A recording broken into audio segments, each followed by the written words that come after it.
Prynhawn da i chi a chroeso cynnes iawn i'r gwasanaeth byr hwn. Dyma rai adnodau ar ddechrau yn gwasanaeth o Salm 95. Dewch, canwn yn llawen i'r arglwydd, rown floedd o orfoledd i grau gein iachawdwriaeth. Down yw bresenoldeb a diolch, gorfoleddwn ynddo a chaneuon mawl, oherwydd Duw mawr yw'r arglwydd, a brenin mawr goriwch yr holl dduwiau. Dewch, a ddolwn ac ymgrymwn, plygwn ein gliniau ger bron yr arglwydd a'n gwnaeth, oherwydd ef yw ein Duw, a ninnau'n bobl iddo a defaid i borfa. Heddiw cewch wybod i rym, os gwrandewch ar ei lais. Rydyn ni yn dod ynghyd heddi i addoli Duw fel i bobl ef. A fel sy'n arferol, gadewch i ni wrando ar ddarnau o'r ysgrythurau.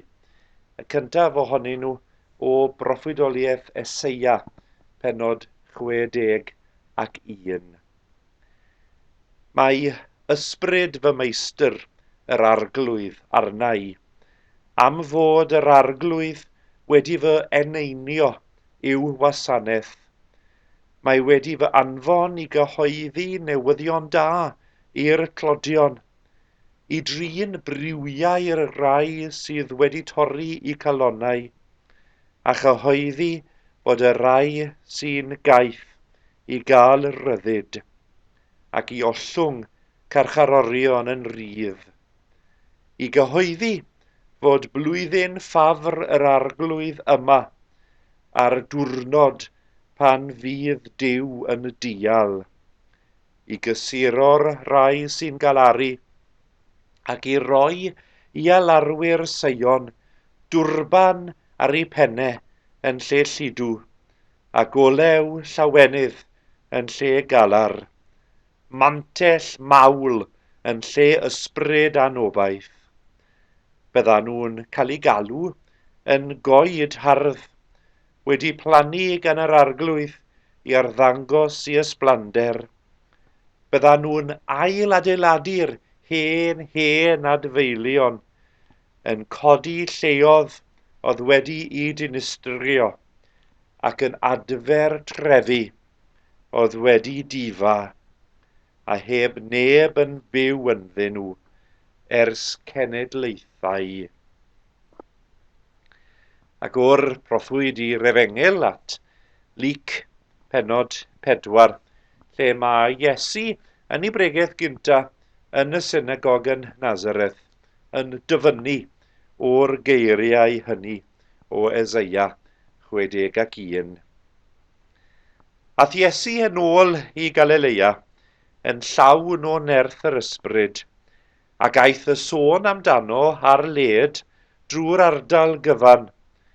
Roedd yn dysgu yn y synagogau ac yn cael ei ganmol gan bawb. A dath i Nazareth, lle cafodd ei fagu, a mynd i'r synagog ar y saboth fel roedd yn arfer i wneud. Safodd ar ei drad i ddarllen o'r ysgrifau sanctaidd.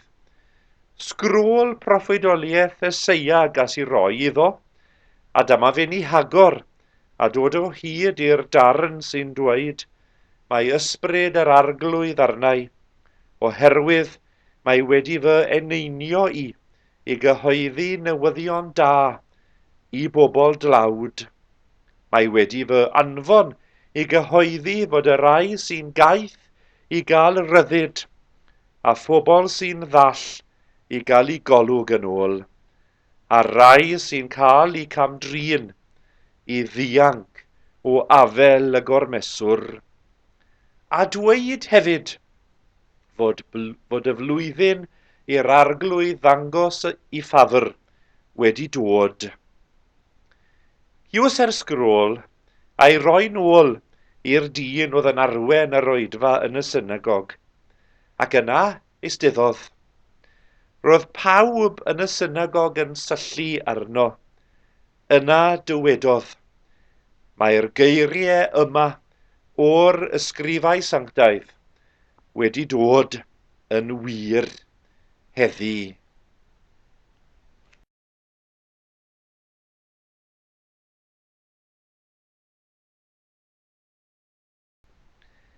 Mi ges i'r fraint ar nos Wener i ordeinio y parchedig bellach Catrin Ann yn eglwys Providence, Llangadog.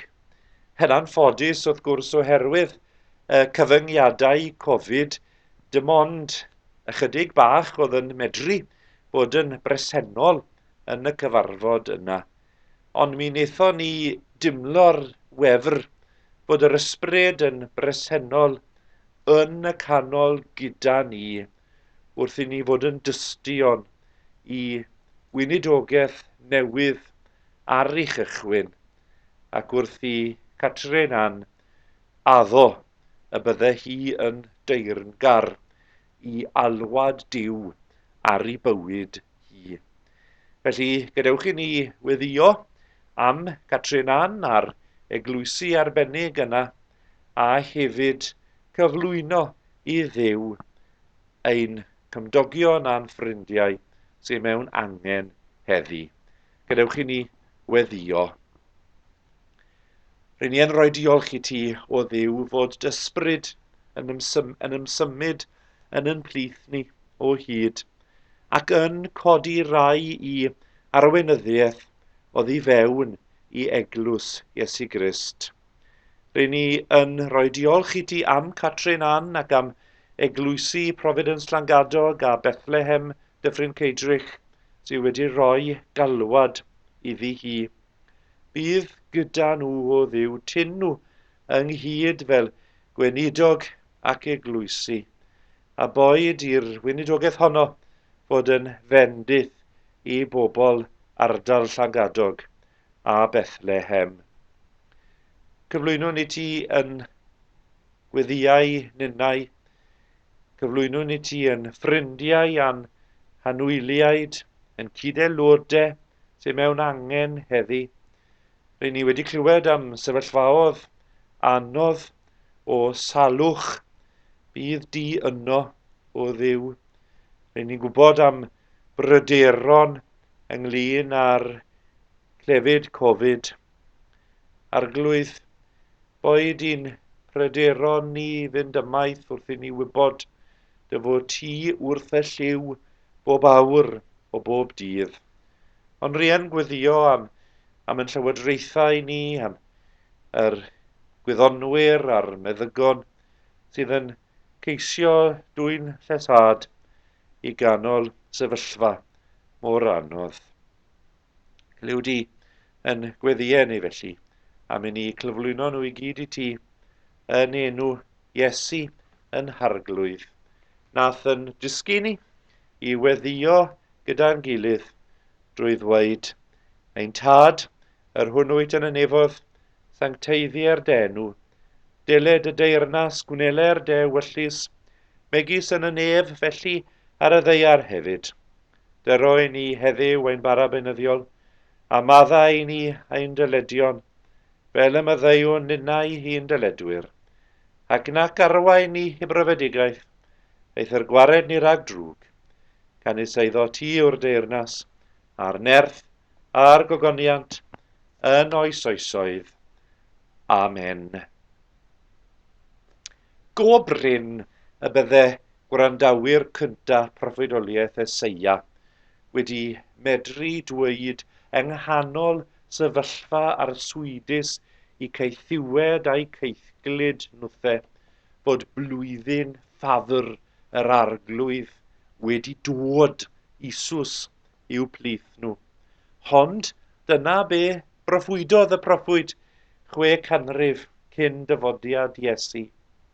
Go bryn chwaith y bydde gwrandawyr Iesu yn y synagog yn Nazareth ar y bore Sadwrn hwnnw wedi medru datgan bod y flwyddyn honno iddyn nhw yn flwyddyn ffafr yr arglwydd, a y rifeiniaid o'i cwmpas wedi cipio i tiriogaeth nhw. Ond dyna beth ddwedws Iesu hefyd, bod y geiriau ddwedodd e, o'r ysgrifau sanctaidd wedi dod yn wir heddi. Ac os di ni yn onest â ni'n gilydd, felly ac edrych ar y sefyllfa o'n cwmpas ni, bydden ni'n dweud go bryn bod y flwyddyn ucen yn flwyddyn ffafr yr arglwydd. Ond chi'n gwybod, mewn ffordd ryfedd iawn, mae'r flwyddyn hon yn flwyddyn arbennig. Yn flwyddyn, ni'n gwybod am y problemau a'r swydus sydd yn gwlad ac yn byd. Ond yn flwyddyn lle rydyn ni'n cael cyfle unwaith eto i edrych ar pa mor dda yw ein Duw yn cynnal ni hyd yn oed yn yr orgiau diaf. Mae'n ryfedd ond yw hi yn bod ni fel rwy'n neud nawr yn goffo gwisgo mwgwd pan rydyn ni'n mynd i cwrdd, pan rydyn ni'n mynd i'r siope, pan rydyn ni'n mynd ar y bus neu ar y tren, ond dyna'n reality ni erbyn hyn. Ond rydyn ni wedi dod i ymgyfarwyddo ar peth yn ddigon hawdd, ond i ni wedi dod i ymgyfarwyddo ar newidiadau o dan y cyfyngiadau Covid, a wedi dod i weld yn bod ni yn medru bendithio yn gilydd drwy geisio cadw yn gilydd yn saff. Mae hon yn flwyddyn ffafr yr arglwydd, oherwydd mae Duw yn Iesu Grist yma gyda ni o hyd. Mae ei ysbryd ef arnom ni yn cynnal ni, yn harwain ni, gweitha'r amgylchiadau, yn dangos i ni beth yw gwir ystyr byw o dan fendith Duw. Prynhawn da i chi, a bydde di ras ein harglwydd Iesu Grist, a chariad Duw, a chymdeithas yr ysbryd glân, bod gyda ni oll o'r awr hon, hyd ac yn oes oesoedd. Amen.